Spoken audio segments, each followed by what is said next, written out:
செய்திகள். காவல்துறை சார்பில் 115 நபர்களுக்கு பணி நியமன ஆணையை முதலமைச்சர் மு.க.ஸ்டாலின் அவர்கள் வழங்கினார். அடையாறு ஆற்றின் கரையோர ஆக்கிரமிப்பு வீடுகள் அகற்றப்பட்டு இலவச வீடுகள் வழங்கப்படும் என்று தமிழ்நாடு அரசு அறிக்கை வெளியிட்டுள்ளது. சந்தனக்கூடு திருவிழாவை முன்னிட்டு நாளை ராமநாதபுரம் மாவட்டத்திற்கு உள்ளூர் விடுமுறை அறிவிக்கப்பட்டுள்ளது. விவாகரத்து கோரிய வழக்கில் நடிகர் ரவிமோகன், ஆர்த்தி இருவரும் சென்னை குடும்பநல நீதிமன்றத்தில் இன்று ஆஜராகினர். மேலும் இவ்வழக்கு ஜூன் 12ஆம் தேதிக்கு ஒத்திவைக்கப்பட்டுள்ளது. அங்கீகாரம் பெறாத மனைப்பிரிவுகளை வரன்முறைப்படுத்தும் திட்டத்தின் கீழ் அங்கீகாரம் பெறுவதற்கான கால அவகாசம் அடுத்த ஆண்டு ஜூன் 30ஆம் தேதி வரை நீட்டிக்கப்பட்டுள்ளது. பணிபுரியும் மகளிருக்காக பரங்கிமலை, ஓசூர் மற்றும் திருவண்ணாமலை ஆகிய இடங்களில் 38 கோடி செலவில் 3 தோழி விடுதிகள் திறந்து வைத்து 176 கோடி மதிப்பீட்டில் 14 புதிய தோழி விடுதிகளுக்கு முதலமைச்சர் மு.க.ஸ்டாலின் அவர்கள் அடிக்கல் நாட்டினார். கடல் மீனவ குடும்பங்களுக்கு மீன்பிடி தடைக்கால நிவாரணம் வழங்கும் திட்டத்தினை அமைச்சர் ராதாகிருஷ்ணன் அவர்கள் தொடங்கி வைத்தார். ஒருங்கிணைந்த தொழில்நுட்ப பணிக்கான தேர்வை TNPSC அறிவித்துள்ளது. 22 கேரட் ஆபண தங்கத்தின் விலை சவரனுக்கு ஒரே நாளில் 1760 ரூபாய் அதிகரித்து ஒரு சவரன் 71,440 ரூபாய்க்கு விற்பனையாகிறது. அதேபோல் 1 கிராம் வெள்ளியின் விலை கிராமிற்கு 3 ரூபாய் அதிகரித்து 1 கிராம் வெள்ளி 111 ரூபாய்க்கு விற்பனை செய்யப்பட்டு வருகிறது. அரசு கல்லூரிகளில் 120 கோடி ரூபாய் மதிப்பில் கட்டப்பட்டுள்ள கட்டடங்களை முதலமைச்சர் மு.க.ஸ்டாலின் அவர்கள் திறந்து வைத்துள்ளார். தமிழ்நாடு முழுவதும் குவாரிகளை ஆய்வு செய்ய கனிம வளத்துறை உத்தரவிட்டுள்ளது. வடசென்னை வளர்ச்சி திட்ட பணிகள் குறித்து துணை முதலமைச்சர் உதயநிதி ஸ்டாலின் அவர்களின் தலைமையில் ஆய்வுக் கூட்டம் நடைபெற்றது. டெல்லியில் வருகின்ற 24ஆம் தேதி நடைபெற உள்ள நிதி ஆயோக் கூட்டத்தில் கலந்து கொள்வதற்காக முதலமைச்சர் மு.க.ஸ்டாலின் அவர்கள் வருகின்ற 23ஆம் தேதி டெல்லி பயணம் மேற்கொள்ள உள்ளார் என்று தகவல் வெளியாகியுள்ளது. தமிழ்நாட்டில் 8 ரயில் நிலையங்கள் உட்பட 103 அம்ரித் பாரத ரயில் நிலையங்கள் மே 22ஆம் தேதி பிரதமர் நரேந்திர மோடி அவர்கள் காணொலி காட்சி மூலமாக திறந்து வைக்க உள்ளார். IPL தொடரின் பிளே ஆஃப் சுற்றுப் போட்டிகள் நடைபெறும் மைதானங்களை IPL நிர்வாகம் அறிவித்துள்ளது. சென்னை காந்தி மண்டபம் சந்திப்பில் இன்று முதல் போக்குவரத்து மாற்றம் செய்யப்பட உள்ளதாக சென்னை மாநகர போக்குவரத்து காவல்துறையினர் தெரிவித்துள்ளனர்.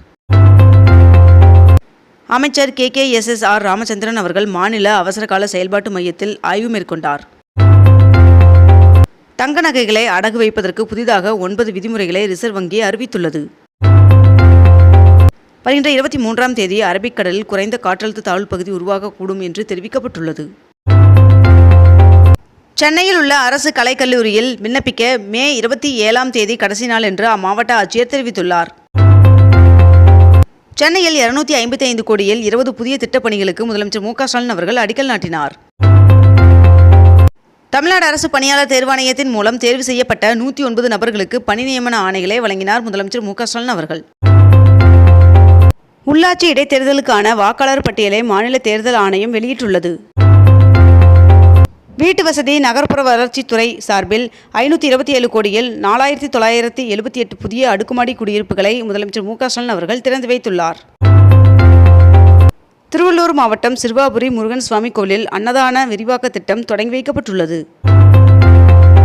தமிழகத்தில் கோடை விடுமுறை முடிந்து பள்ளிகள் திறக்கும் முதல் நாளிலேயே மாணவர்களுக்கு புத்தகம் தர நடவடிக்கை எடுக்கப்பட்டுள்ளதாக தமிழ்நாடு பாடநூல் கழகம் தெரிவித்துள்ளது. தமிழ்நாட்டில் உள்ள ஐபோன் தொழிற்சாலையில் கூடுதலாக பாஸ்கான் நிறுவனம் 12,800 கோடி ரூபாய் முதலீடு செய்துள்ளது. மேட்டூர் அணைக்கு வருகின்ற நீரின் அளவு வினாடிக்கு 6,233 கனஅடியிலிருந்து 9,683 கனஅடியாக அதிகரித்துள்ளது. 22 கேரட் ஆபண தங்கத்தின் விலை சவரனுக்கு 360 ரூபாய் குறைந்து ஒரு சவரன் 69,680 ரூபாய்க்கு விற்பனையாகிறது.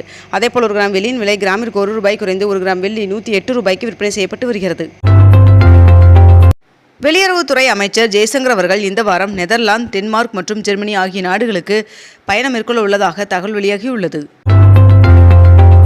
அமெரிக்க முன்னாள் அதிபர் ஜோ பைடன் அவர்கள் விரைவில் குணமடைய பிரார்த்திக்கிறேன் என்று பிரதமர் நரேந்திர மோடி அவர்கள் தெரிவித்துள்ளார். தமிழகத்தில் இன்று கோவை, நீலகிரி, திருப்பூர், திண்டுக்கல், தேனி, ஈரோடு, கிருஷ்ணகிரி, தருமபுரி, திருப்பத்தூர், வேலூர், திருவண்ணாமலை, சேலம், கரூர், நாமக்கல், திருச்சி ஆகிய மாவட்டங்களில் ஒரு சில இடங்களில் கனமழை பெய்ய வாய்ப்புள்ளதாக வானிலை மையம் தகவல் தெரிவித்துள்ளது. சிக்கிம் மாநில அந்தஸ்து பெற்றதன் 50வது ஆண்டு விழா கொண்டாட்டங்களில் பங்கேற்பதற்காக பிரதமர் நரேந்திர மோடி அவர்கள் மே 29ஆம் தேதியன்று சிக்கிம் செல்ல வாய்ப்புள்ளதாக தகவல் வெளியாகியுள்ளது. அரக்கோணம், சேலம் இடையிலான ரயில் சேவை 12 நாட்களுக்கு பின்னர் இன்று முதல் மீண்டும் தொடங்குகிறது என்று தெரிவிக்கப்பட்டுள்ளது. தமிழக அரசு ஊழியர்களுக்கு ஆயில், விபத்து காப்பீடு உள்ளிட்ட சலுகைகளை கட்டணமின்றி வழங்க 7 முன்னோடி வங்கிகளுடன் புரிந்துணர்வு ஒப்பந்தம் மேற்கொள்ளப்பட்டது. தேர்தலுக்கான வாக்குச்சாவடி முதல்நிலை முகவர்கள் பயிற்சி முகாம் டெல்லியில் 22, 23 ஆகிய தேதிகளில் நடைபெற உள்ளதாக தெரிவிக்கப்பட்டுள்ளது. தமிழகத்தில் கடந்த மார்ச் 1ஆம் தேதி முதல் தற்பொழுது வரை இயல்பை விட 90% அதிக மழை பதிவாகியுள்ளதாகவும், தமிழ்நாட்டிலேயே அதிகபட்சமாக கள்ளக்குறிச்சியில் 345% இயல்பை விட அதிக மழை பெய்துள்ளதாகவும் தகவல் தெரிவிக்கப்பட்டுள்ளது. கலைஞர் கருணாநிதி அவர்களின் அறக்கட்டளையின் சார்பில் நலிந்தோர் மற்றும் மருத்துவம் உதவி நிதியாக இதுவரை 6,23,90,000 ரூபாய் வழங்கப்பட்டுள்ளதாக தகவல் தெரிவிக்கப்பட்டுள்ளது.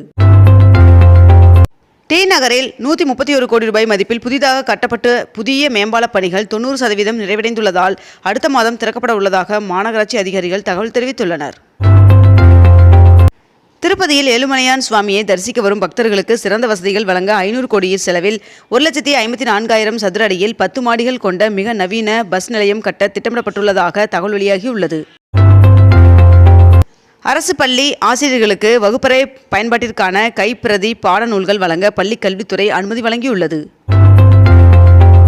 தமிழ்நாட்டில் பொறியியல் படிப்புகளில் சேர விண்ணப்ப பதிவு தொடங்கிய நிலையில் 10 நாட்களில் 2 லட்சம் மாணவர்கள் விண்ணப்பித்துள்ளதாக தகவல் தெரிவிக்கப்பட்டுள்ளது.